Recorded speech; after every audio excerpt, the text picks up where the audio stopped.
þjóðkirkjan sýnilegust í samfélaginu í þessum athöfnum á krossgötum ævinnar. Það snertir með einum öðrum hætti alla Íslendinga. Það skírnin og það fermingin, það brúðkaupið og umfram allt jarðarförin.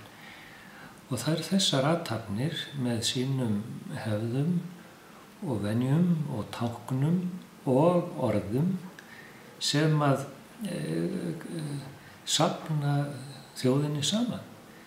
Og þetta eru athafnir sem skipta miklu máli. Það koma til þegar við stöndum svona á vegamótum í lífinu, þá fylgir því alltaf óvissa. Við vitum nokkuð með hvað að baki, við erum í óvissu framtíðina, það sem framundan þá kemur samfélagið upp að hlið okkar. Þetta samfélag sem kirkjan.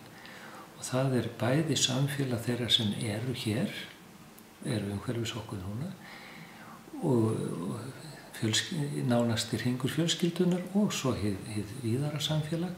Og svo þetta ósýnilega samfélag sem nær aftur aldir og líka í himninum, Guð og allir góðir englar. Og þetta samfélag tekur utan einstaklinginn á krossgötunum og minnir okkur á, við erum ekki ein. Við erum í samfélagi sem tók við okkur þegar við komum inn í þennan heim og það mun fylgja okkur þegar við verðum borin út hérðan.